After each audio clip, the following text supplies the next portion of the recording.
Hi friends, നമ്മൾ ഈ വീഡിയോയിൽ നിന്ന് ഡിസ്കസ് ചെയ്യാൻ പോകുന്നത് ക്ലോക്കിലെ മണിക്കൂർ സൂചിയും മിനിറ്റ് സൂചിയും അവർ ഹാൻഡും മിനിറ്റ് ഹാൻഡും തമ്മിലുണ്ടാക്കുന്ന കോണളവ് എളുപ്പത്തിൽ എങ്ങനെ കാൽക്കുലേറ്റ് ചെയ്യാം എന്നുള്ളതാണ്. നമുക്കത് എങ്ങനെയാണെന്ന് നോക്കാം. Get smart, watch and learn. Hi, നമ്മളിന്നിവിടെ ഡിസ്കസ് ചെയ്യാൻ പോകുന്നത് ക്ലോക്കിൽ മണിക്കൂർ സൂചിയും മിനിറ്റ് സൂചിയും തമ്മിലുണ്ടാക്കുന്ന കോണളവ് എളുപ്പത്തിൽ എങ്ങനെ കാൽക്കുലേറ്റ് ചെയ്യാം അല്ലെങ്കിൽ കണ്ടുപിടിക്കാം എന്നുള്ളതാണ്. അതിന് മുമ്പായിട്ട് നമുക്ക് ആദ്യം ക്ലോക്കിനെ പറ്റി ഒന്ന് രണ്ട് പോയിന്റുകളെന്ന് പറഞ്ഞു പോവാം. അതായത് ക്ലോക്കിലെ മുഴുവൻ കോണളവ് എന്ന് പറയുന്നത് 360 ഡിഗ്രിയാണ്. നമ്മൾ പണ്ട് പഠിച്ചിട്ടുണ്ട് ഒരു ബിന്ദുവിന് ചുറ്റുമുള്ള കോണളവ് 360 ഡിഗ്രിയാണെന്ന് പറഞ്ഞതുപോലെ ക്ലോക്കിലും ഒരു ബിന്ദുവിന് ചുറ്റുമുള്ള കോണളവ് എന്ന് പറയുന്നത് അതുകൊണ്ട് ക്ലോക്കിലെ മുഴുവൻ കോണളവ് എന്ന് പറയുന്നത് 360 ഡിഗ്രിയാണ്.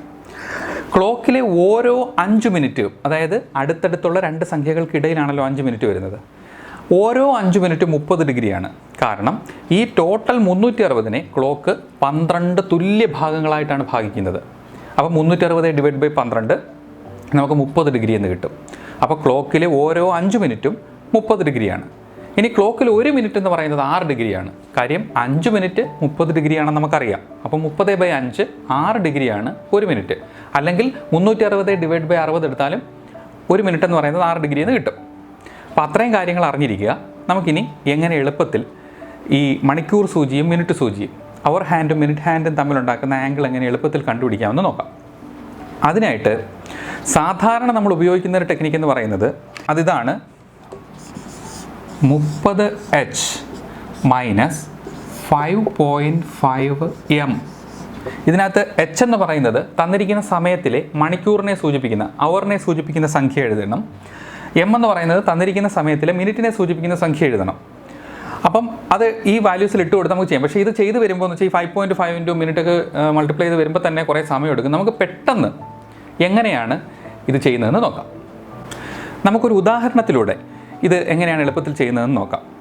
ആ ഒരു 3-4 സ്റ്റെപ്പ് വരും. പക്ഷേ ആ 3-4 സ്റ്റെപ്പ് പറയുമ്പോഴേ ഉള്ളൂ, അതൊന്ന് മനസ്സിലാക്കി കഴിഞ്ഞാൽ പിന്നെ അതൊന്നും അത്ര ഒരു വിഷയമായിട്ട് തോന്നത്തില്ല. നമുക്കൊരു ഉദാഹരണമായിട്ട് 5:10 എന്ന് പറയുന്ന സമയം, ക്ലോക്കിൽ 5:10 ആകുമ്പോൾ മണിക്കൂർ സൂചിയും മിനിറ്റ് സൂചിയും തമ്മിലുണ്ടാക്കുന്ന കോണളവ് എത്ര?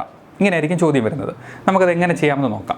അപ്പം സമയം എന്ന് പറയുന്നത് 5:10 ഈ മണിക്കൂറിനെ സൂചിപ്പിക്കുന്ന സംഖ്യ അത് അതുപോലെ തന്നെ താഴോട്ട് എഴുതണം. ഇതിൽ നിന്ന് നമ്മൾ മിനിറ്റിനെ സൂചിപ്പിക്കുന്ന സംഖ്യ കുറയ്ക്കണം. മിനിറ്റിനെ 10 മിനിറ്റാണ്. 10 മിനിറ്റ് എന്ന് പറഞ്ഞാൽ ക്ലോക്കിൽ എവിടെയാണ്, ക്ലോക്കിലെ ഏത് സംഖ്യയാണ് 10 മിനിറ്റിനെ സൂചിപ്പിക്കുന്നതെന്ന് നോക്കണം. ക്ലോക്കിൽ 1 അവിടെ മിനിറ്റ് സൂചി എത്തുമ്പോൾ 5 മിനിറ്റായി എന്ന് നമ്മൾ പറയും. 2 അവിടെ മിനിറ്റ് സൂചി എത്തുമ്പോഴാണ് നമ്മൾ 10 മിനിറ്റായി എന്ന് പറയുന്നത്. 3 അവിടെ മിനിറ്റ് സൂചി എത്തുമ്പോൾ 15, അങ്ങനെ 6 അവിടെ എത്തുമ്പോൾ 30. അപ്പോൾ അതുപോലെ നമുക്ക് തന്നിരിക്കുന്ന മിനിറ്റ് ക്ലോക്കിൽ ഏത് നമ്പറാണ് റെപ്രസെൻറ്റ് ചെയ്യുന്നത് എന്നാണ് നമ്മൾ നോക്കേണ്ടത്. അപ്പോൾ ഇവിടെ 10 മിനിറ്റ് എന്ന് പറയുന്നത് ക്ലോക്കിൽ 2 എന്ന സംഖ്യയാണ് റെപ്രസെൻറ്റ് ചെയ്യുന്നത്, അതെടുക്കണം. അപ്പം 5-ൽ നിന്ന് ആദ്യം തന്നിരിക്കുന്ന മണിക്കൂറിനെ സൂചിപ്പിക്കുന്ന 5-ൽ നിന്ന് മിനിറ്റിനെ റെപ്രസെൻറ്റ് ചെയ്യുന്ന സംഖ്യ ഏതോ ആ സംഖ്യ കുറയ്ക്കണം, അതായത് 2 കുറയ്ക്കണം.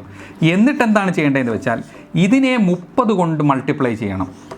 ഇതൊക്കെ പറയുമ്പം ഇങ്ങനെ ഉണ്ടെങ്കിൽ എളുപ്പമാണ്, ശ്രദ്ധിച്ചോളുക. അപ്പം മണിക്കൂറിനെ സൂചിപ്പിക്കുന്ന 5-ൽ നിന്ന് മിനിറ്റിനെ റെപ്രസെൻറ്റ് ചെയ്യുന്ന സംഖ്യ കണ്ടെത്തി അത് കുറയ്ക്കുമ്പോൾ ആ കുറച്ച് കിട്ടുന്ന ഉത്തരത്തെ 30 കൊണ്ട് മൾട്ടിപ്ലൈ ചെയ്യുകയും ഈ ടോട്ടൽ സംഖ്യയെ നമ്മൾ എന്തോ ചെയ്യണം, ഇതിനോടൊപ്പം മിനിറ്റിൻ്റെ പകുതി, തന്നിരിക്കുന്ന മിനിറ്റിൻ്റെ പകുതി കൂടി ആഡ് ചെയ്യുകയും കൂടെ ചെയ്താൽ ഉത്തരമായി. ഈ ചെയ്യുന്നതായിരിക്കും ഇതിൻ്റെ ആൻസർ. ഇത് നമുക്ക് പറയുമ്പം ഇത്രയും സ്റ്റെപ്പുകൾ പറയുന്നതേ ഉള്ളൂ, മനസ്സിൽ തന്നെ ചെയ്യാവുന്നതേ ഉള്ളൂ. കാര്യം 5 മണിക്കൂറിനെ റെപ്രസെൻറ്റ്, 5-ൽ നിന്ന് 10 എന്ന് പറയുന്ന മിനിറ്റ് റെപ്രസെൻറ്റ് ചെയ്യുന്നത് 2 5-ൽ നിന്ന് 2 പോയാൽ ഉത്തരം 3 കിട്ടുമെന്നറിയാം. അതിനെ നമ്മൾ 30 കൊണ്ട് മൾട്ടിപ്ലൈ ചെയ്യണം. 3 9 90 ഡിഗ്രി കിട്ടി. അതിനോടൊപ്പം നമ്മളൊരു കാര്യം കൂടെ ആഡ് ചെയ്താൽ മതി, തന്നിരിക്കുന്ന മിനിറ്റിൻ്റെ പകുതി, അതായത് 10ൻ്റെ പകുതി 5, 90 + 5 95. നമുക്ക് മനസ്സിൽ തന്നെ ചെയ്തു പോകാം. അത്ര സിമ്പിളായിട്ട് നമുക്കിത് ചെയ്യാം. നമുക്ക് ഇതിൻ്റെ ഉത്തരം എങ്ങനെയാണ് ചെയ്യുന്നതെന്ന് നോക്കാം.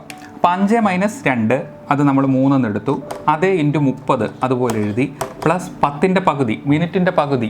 അപ്പം 10/2 എന്ന് പറയുമ്പം 5.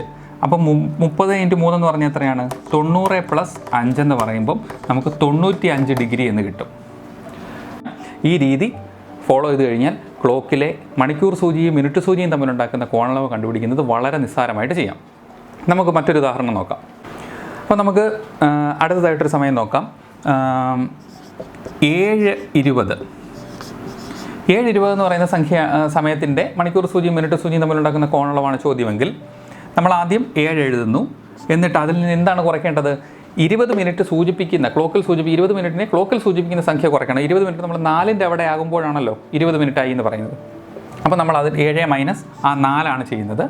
ഇതിനെ നമ്മൾ 30 കൊണ്ടാണ് മൾട്ടിപ്ലൈ ചെയ്യുന്നത്. അതിൽ നിന്ന് 20ൻ്റെ പകുതി കൂടി ആഡ് ചെയ്യുമ്പോഴാണ് ഉത്തരമാകുന്നത്.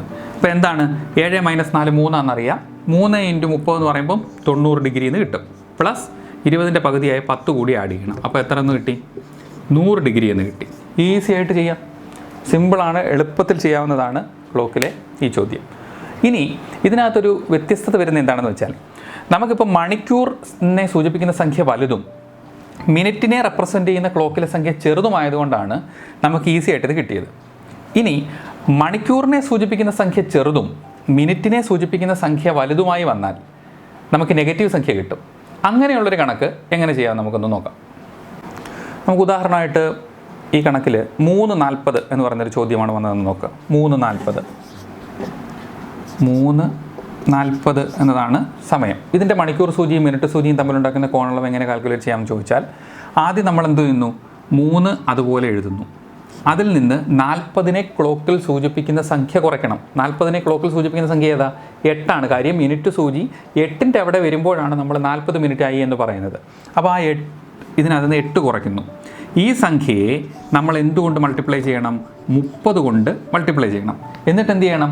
അതിനോടൊപ്പം തന്നിരിക്കുന്ന മിനിറ്റിൻ്റെ പകുതി കൂടി ആഡ് ചെയ്യണം. അതായത് 40ൻ്റെ പകുതി കൂടി ആഡ് ചെയ്യണം. അപ്പോൾ ഇവിടെ നമുക്കറിയാം 3 ചെറുതും 8 വലുതുമാണ്. അപ്പോൾ നമ്മൾ എന്ത് ചെയ്യണം? ഒരു പോസിറ്റീവ് സംഖ്യ ഒരു നെഗറ്റീവ് സംഖ്യയും കൂടെ മൈനസ് ചെയ്യുമ്പോൾ എന്ന് വെച്ചാൽ ഇത് തമ്മിലുള്ള വ്യത്യാസം കണ്ടിട്ട് വലുതിൻ്റെ ചിഹ്നം കൊടുത്താൽ മതി. അപ്പം 8 മൈനസ് 3 എന്ന് പറഞ്ഞാൽ 5 വലുതിൻ്റെ ചിഹ്നം നെഗറ്റീവാണ്. അപ്പോൾ -5 എന്ന് വരും. -5 ഇൻറ്റു 30 എന്ന് വരുന്നു ഇവിടെ. അതിനുശേഷം 40ൻ്റെ പകുതിയായ 20 വരുന്നു. ഇനി -5 ഇൻറ്റു 30 എന്ന് പറഞ്ഞാൽ -150 പ്ലസ് 20. വീണ്ടും ഇവിടെ ഒരു പോസിറ്റീവ് സംഖ്യയും ഒരു നെഗറ്റീവ് സംഖ്യയും കൂടെ നമുക്ക് ആഡ് ചെയ്യേണ്ടതായിട്ട് വരുന്നു. അപ്പം സംഖ്യകളുടെ വ്യത്യാസം കാണുക, വലുതിൻ്റെ ചിഹ്നം കൊടുക്കുക. 150ൽ നിന്ന് 20 കുറച്ചാൽ 130. വലിയ സംഖ്യ 150 അപ്പോൾ അതിൻ്റെ ചിഹ്നം ഏതാണ്? നെഗറ്റീവാണ്. അപ്പോൾ ഇതിൻ്റെ ആൻസർ -130 എന്ന് കിട്ടും. അപ്പോൾ മൈനസ് ഒരു കോണളവായിട്ട് നമുക്ക് മൈനസ് വരുന്ന ഒരു സംഖ്യ വരത്തില്ല. അപ്പം നമ്മൾ ചെയ്യേണ്ടത് ഇത്രയും ക്രിയ കറക്റ്റായിട്ട് ചെയ്യുക. അതിനുശേഷം ഈ മൈനസ് അങ്ങ് കളഞ്ഞേക്കുക. എന്നിട്ട് ഇവിടെ ഡിഗ്രി എഴുതുക. ഇത്രയേ ഉള്ളൂ. 130 ഡിഗ്രി. എളുപ്പമാണ്. ഒരു പ്രധാനപ്പെട്ട കാര്യം ഇവിടെ പറയാനുള്ളത് എന്താണെന്ന് വെച്ചാൽ, നമ്മൾ എപ്പോഴെങ്കിലും ക്ലോക്കിൽ ക്രിയകൾ ചെയ്തു വരുമ്പോൾ 180 ഡിഗ്രിക്ക് മുകളിലൊരു കോണളവാണ് ഉത്തരമായി വരുന്നതെങ്കിൽ 360ൽ നിന്ന് ഉറച്ചെഴുതുന്നതായിരിക്കും ഓപ്ഷനിൽ കാണുന്ന ആൻസർ. എപ്പോഴും 180 വരെ ആയിരിക്കും കോണളവ് വരുന്നത്. അപ്പം നമുക്ക് 180ന് മുകളിലൊരു ഉത്തരമാണ് കിട്ടുന്നതെങ്കിൽ 360ൽ നിന്ന് ആ കിട്ടുന്ന സംഖ്യ കുറച്ചെഴുതണം. അത് ഓർമ്മയിരിക്കണം. അപ്പോൾ ഇവിടെ 130 എന്ന് കിട്ടി. നമുക്കിതിന് സമാനമായ മറ്റൊരു ഉദാഹരണം കൂടി നോക്കാം. നമുക്കിനി അടുത്തൊരു ഉദാഹരണം നോക്കാം. 1:50 എന്ന സമയമാകുമ്പോൾ മണിക്കൂർ സൂചിയും മിനിറ്റ് സൂചിയും തമ്മിലുണ്ടാക്കുന്ന കോണളവ് എത്രയാണെന്ന് ചോദ്യം വരുവാണെങ്കിൽ എങ്ങനെ ചെയ്യുമെന്ന് നോക്കാം. ക്വസ്റ്റ്യൻ 1:50. അപ്പോൾ 1:50 വന്നാൽ നമ്മൾ എന്ത് ചെയ്യണം? മണിക്കൂറിനെ സൂചിപ്പിക്കുന്ന സംഖ്യ 1, അതിൽ നിന്ന് മിനിറ്റിനെ സൂചിപ്പിക്കുന്ന സംഖ്യ ക്ലോക്കിൽ ഏതാണ്? 50 മിനിറ്റ് ആവുന്നു എന്ന് നമ്മൾ പറയുന്നത് ക്ലോക്കിൽ മിനിറ്റ് സൂചി എവിടെ വരുമ്പോഴാണ്? 10 എന്ന സംഖ്യയുടെ അടുത്ത് വരുമ്പോഴാണ്. അപ്പോൾ നമ്മൾ ആ 10 എഴുതുന്നു. ഇതിനോടൊപ്പം 30 മൾട്ടിപ്ലൈ ചെയ്യുന്നു. അതിനോടൊപ്പം ആഡ് ചെയ്യേണ്ടത് എന്താ? മിനിറ്റിൻ്റെ പകുതി. മിനിറ്റ് ഇവിടെ 50 50ൻ്റെ പകുതി 50/2.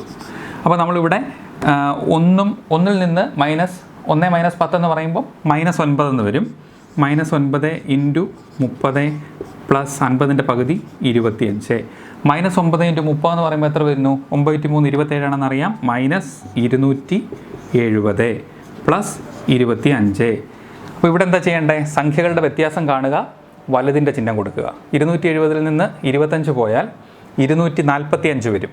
അപ്പം -245 നമുക്ക് ഉത്തരം കിട്ടുന്നത്. പക്ഷേ ഓർക്കുക, മൈനസ് ഇനി എടുക്കേണ്ട കാര്യമില്ല. നമ്മുടെ ഉത്തരത്തിൽ നിന്ന് നമ്മൾ എന്തെങ്കിലും മായ്ച്ച് കളയണം? മൈനസ് അങ്ങ് മായ്ച്ച് കളയണം. ഇവിടം വരെ മൈനസ് ഇട്ട് ചെയ്യുന്നു, ഉത്തരത്തിൽ നിന്ന് മൈനസ് മായ്ക്കുന്നു. അപ്പോൾ ഇവിടെ ചെറിയൊരു വിഷയമുണ്ട്. നമ്മൾ നേരത്തെ പറഞ്ഞേ ഈ 180നേക്കാൾ വലിയൊരു സംഖ്യയാണ് കിട്ടിയത്. 180നേക്കാൾ വലിയൊരു സംഖ്യയാണ് കോണളവായിട്ട് കിട്ടുന്നതെങ്കിൽ കിട്ടുന്ന സംഖ്യയെ 360ൽ നിന്ന് കുറച്ചെഴുതുമ്പോഴാണ് ഉത്തരം കിട്ടുന്നത്. അപ്പോൾ 360ൽ നിന്ന് 245 കുറച്ചാൽ എത്ര വരും?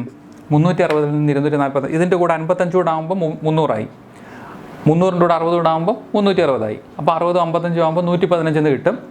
അങ്ങനെ ഇങ്ങനെ കാൽക്കുലേറ്റ് ചെയ്യാൻ പറ്റാത്ത ഒരാളാണെങ്കിൽ എഴുതി കാൽക്കുലേറ്റ് ചെയ്യണം. അപ്പോൾ നമുക്കിത് 115 ഡിഗ്രി എന്ന് ആൻസർ കിട്ടും. 115 ഡിഗ്രി. അപ്പോൾ വളരെ പെട്ടെന്ന് നമുക്കൊരു ക്ലോക്കിലെ കോണളവ് കണ്ടുപിടിക്കാൻ ഈ രീതി ഉപയോഗിക്കാം. അതേസമയം ഇതൊക്കെ നമ്മൾ മറ്റേ 30H മൈനസ് 5.5 ml ഇട്ട് ചെയ്ത് ഉത്തരത്തിലെത്താൻ ഒരുപാട് സമയമെടുക്കും, ക്രിയകളൊക്കെ കൂടുതലായിട്ട് വരും. ഇതാകുമ്പോൾ പെട്ടെന്ന് നമുക്ക് ഉത്തരത്തിലെത്താം. ഇത് ജസ്റ്റ് 1-2 ഉദാഹരണങ്ങൾ നിങ്ങൾ ചെയ്ത് നോക്കിക്കഴിഞ്ഞാൽ പിന്നെ ഇത് വളരെ വേഗം ആൻസറിലെത്താൻ സാധിക്കും. ക്ലോക്കുമായിട്ട് ബന്ധപ്പെട്ട 2 വീഡിയോകൾ നമ്മൾ ഈ ചാനലിൽ തന്നെ താഴെ അപ്ലോഡ് ചെയ്തിട്ടുണ്ട്.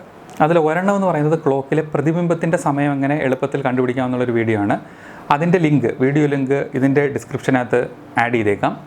അതുപോലെ തന്നെ മറ്റൊരെണ്ണം എന്ന് പറയുന്നത് ചില പ്രത്യേക സമയങ്ങൾ ക്ലോക്കിൽ, അതായത് മണിക്കൂറിനെ സൂചിപ്പിക്കുന്ന സംഖ്യയെ 5 കൊണ്ട് ഗുണിക്കുമ്പോൾ കിട്ടുന്നതാണ് മിനിറ്റിനെ സൂചിപ്പിക്കുന്ന സംഖ്യയെങ്കിൽ, ഉദാഹരണത്തിന് 1 5, 2 10, 3 15. കാര്യം 3നെ 5 കൊണ്ട് ഗുണിക്കുമ്പോഴാണല്ലോ 15 കിട്ടുന്നത്. അത്തരത്തിലുള്ള സമയങ്ങൾ ഈ ചോദ്യത്തിൽ നമ്മളിപ്പോൾ പഠിച്ച രീതിയിലുള്ള ചോദ്യത്തിൽ, അതായത് മണിക്കൂർ സൂചിയും മിനിറ്റ് സൂചിയും തമ്മിലുള്ള ആംഗിൾ കണ്ടുപിടിക്കാനായിട്ട് ചോദിച്ചാൽ എളുപ്പത്തിൽ ചെയ്യുന്ന രീതി എങ്ങനെയാണെന്ന് നമ്മൾ ഇതിൻ്റെ താഴെ ഒരു വീഡിയോ ഇട്ടിട്ടുണ്ട്. അതിൻ്റെ ലിങ്കും താഴെ ഡിസ്ക്രിപ്ഷൻ ബോക്സിൽ കൊടുത്തിരിക്കുക. എല്ലാവരും അതും പോയി കാണുക. ഇത് നന്നായിട്ട് പ്രാക്ടീസ് ചെയ്യുക. ഇനി ക്ലോക്കുമായിട്ട് ബന്ധപ്പെട്ട് പ്രധാനപ്പെട്ട 4 പോയിന്റുകൾ നമുക്കൊന്ന് പറഞ്ഞു പോകാം. അതും PSC പരീക്ഷകൾക്കൊക്കെ ചോദിച്ച് കണ്ടിട്ടുള്ളതാണ്. അതെന്ന് പറയുന്നത്, മണിക്കൂർ സൂചിയും മിനിറ്റ് സൂചിയും 90 ഡിഗ്രി ആംഗിൾ ഒരു ദിവസം എത്ര തവണ ക്രിയേറ്റ് ചെയ്യും? അതായത് ഇപ്പോൾ 3 മണിയാകുന്നു, ക്ലോക്കിൽ 3 മണിയാകുന്നു, അല്ലെങ്കിൽ 9 മണിയാകുന്നു, ഇങ്ങനെയൊക്കെയുള്ള സമയത്ത്, ഇപ്പോൾ 9 മണിയാകുമ്പോഴും 3 മണിയാകുമ്പോഴും ഒക്കെ ഉള്ളതുപോലെ 90 ഡിഗ്രി ആംഗിൾ, ഇവ തമ്മിൽ 90 ഡിഗ്രി ആംഗിൾ ഒരു ദിവസത്തിൽ എത്ര തവണ ക്ലോക്കിൽ ക്രിയേറ്റ് ചെയ്യപ്പെടുന്നു എന്ന് ചോദിച്ചാൽ അതിൻ്റെ ഉത്തരം 44 തവണയാണ്. ഇങ്ങനെ 44 തവണ ക്ലോക്കിൽ ഒരു ദിവസം മണിക്കൂർ സൂചിയും മിനിറ്റ് സൂചിയും 90 ഡിഗ്രി ആംഗിൾ അല്ലെങ്കിൽ 90 ഡിഗ്രി ആംഗിൾ ക്രിയേറ്റ് ചെയ്യും. ഇനി മണിക്കൂർ സൂചിയും മിനിറ്റ് സൂചിയും ഒന്നിന് മുകളിൽ ഒന്നായി വരുന്നത് ഒരു ദിവസത്തിൽ എത്ര തവണ? അല്ലെങ്കിൽ മണിക്കൂർ സൂചിയും മിനിറ്റ് സൂചിയും കോയിൻസൈഡ് ചെയ്യുന്നത് ഒരു ദിവസത്തിൽ എത്ര തവണ? അല്ലെങ്കിൽ മണിക്കൂർ സൂചിയുടെ മുകളിൽ മിനിറ്റ് സൂചി ഒരു ദിവസത്തിൽ എത്ര തവണ വരും? അല്ലെങ്കിൽ മണിക്കൂർ സൂചിയും മിനിറ്റ് സൂചിയും തമ്മിൽ 0 ഡിഗ്രി ആംഗിൾ എത്ര തവണ ക്രിയേറ്റ് ചെയ്യും? ഇങ്ങനെയൊക്കെയാണ് ചോദ്യം വരുന്നതെങ്കിൽ, ഇതെല്ലാം ഒന്ന് തന്നെയാണ്, ഇങ്ങനെയാണ് ചോദ്യം വരുന്നതെങ്കിൽ അതിൻ്റെ ഉത്തരം 22 തവണയാണ്. നമുക്കറിയാമല്ലോ 12 മണിയാകുമ്പോൾ മിനിറ്റ് സൂചിയുടെ മുകളിലായിരിക്കും മണിക്കൂർ സൂചി വരുന്നത്. 12 മണിയാകുമ്പോൾ ഇങ്ങനെ ഒരു ദിവസത്തിൽ എത്ര തവണ ഇവരിങ്ങനെ മുകളിൽ വരും? 1 5 കഴിയുമ്പോൾ വരും, 2 10 അങ്ങോട്ട് കഴിയുമ്പോൾ വരും. അങ്ങനെ ഒരു ദിവസത്തിൽ എത്ര തവണ ഇവ തമ്മിൽ കോയിൻസൈഡ് ചെയ്യുമെന്ന് ചോദിച്ചാൽ 22 തവണയാണ്. ഇനി മണിക്കൂർ സൂചിയുടെ നേരെ ഓപ്പോസിറ്റ് ഡയറക്ഷനിൽ മിനിറ്റ് സൂചി വരുന്ന സമയം, നമ്മൾ 6 മണി മറ്റേ 12 അങ്ങോട്ട് കഴിയുമ്പം ഇങ്ങനെ നേരെ ഓപ്പോസിറ്റ് ഡയറക്ഷനിൽ മണിക്കൂർ സൂചിയും മിനിറ്റ് സൂചിയും, അല്ലെങ്കിൽ മണിക്കൂർ സൂചിയും മിനിറ്റ് സൂചിയും തമ്മിൽ 180 ഡിഗ്രി ആംഗിൾ ക്രിയേറ്റ് ചെയ്യുന്ന സമയം ചോദിക്കാം. അല്ലെങ്കിൽ ഓപ്പോസിറ്റ്, അല്ലെങ്കിൽ വിപരീത ദിശയിൽ മണിക്കൂർ സൂചിയും മിനിറ്റ് സൂചിയും തമ്മിൽ ഒരു ദിവസത്തിൽ എത്ര തവണ വരുമെന്ന് ചോദിക്കും. ഇതെല്ലാം ഒരു ദിവസത്തിലാണ്. അങ്ങനെയാണ് ചോദ്യം വരുന്നതെങ്കിൽ അതിൻ്റെ ഉത്തരവും 22 തവണയെന്നാണ്. കാണാതെ പഠിച്ചു വെക്കാനുള്ളതാണ്. ഇനി മണിക്കൂർ സൂചിയും മിനിറ്റ് സൂചിയും തമ്മിൽ ഒരു ദിവസത്തിൽ എത്ര തവണ നേർരേഖയിൽ വരും, ഒരേ രേഖയിൽ വരും എന്നൊരു ചോദ്യം വരാം. അങ്ങനെ വന്നാൽ അതിൻ്റെ ഉത്തരം 44ആണ്. അതെങ്ങനെയെന്ന് ചോദിച്ചാൽ, നമ്മൾ ആദ്യം പറഞ്ഞ ഈ കോയിൻസൈഡ് ചെയ്യുമെന്ന് പറഞ്ഞല്ലോ, അല്ലെങ്കിൽ 0 ഡിഗ്രി ആംഗിൾ ക്രിയേറ്റ് ചെയ്യുക, അല്ലെങ്കിൽ ഒന്നിന് മുകളിൽ ഒന്നായി വരുന്ന അവസരത്തിലും, അതുപോലെ തന്നെ വിപരീത ദിശയിൽ വരുമ്പോഴും, ഓപ്പോസിറ്റ് ഡയറക്ഷൻസിൽ അല്ലെങ്കിൽ 180 ഡിഗ്രി ആംഗിൾ ക്രിയേറ്റ് ചെയ്യപ്പെടുമ്പോഴും ഈ മണിക്കൂർ സൂചിയും മിനിറ്റ് സൂചിയും ഒരേ രേഖയിലാണുള്ളത്. അപ്പം അത് രണ്ടും 22 വീതം ആകുമ്പം ഇതെത്ര വരും? രണ്ടും കൂടെ ചേർത്ത് 44 തവണ. അപ്പോൾ ഈ 4 പോയിന്റുകൾ ഓർക്കുക. 90 ഡിഗ്രി ആംഗിൾ ക്രിയേറ്റ് ചെയ്യുന്നത് ഒരു ദിവസത്തിൽ മണിക്കൂർ സൂചിയും മിനിറ്റ് സൂചിയും തമ്മിൽ 44 തവണ. മണിക്കൂർ സൂചിയുടെ മുകളിൽ മിനിറ്റ് സൂചി വരുന്നത്, അല്ലെങ്കിൽ 0 ഡിഗ്രി ആംഗിൾ, 22 തവണ. മണിക്കൂർ സൂചിയും മിനിറ്റ് സൂചിയും വിപരീത ദിശയിൽ അല്ലെങ്കിൽ ഓപ്പോസിറ്റ് ഡയറക്ഷൻസിൽ വരുന്നത് 22 തവണ. മണിക്കൂർ സൂചിയും മിനിറ്റ് സൂചിയും ഒരേ രേഖയിൽ, നേർരേഖയിൽ വരുന്നത് 44 തവണ. PSC പരീക്ഷകൾക്ക് ഒരുപാട് തവണ ചോദിച്ച് കണ്ടിട്ടുള്ളതാണ്.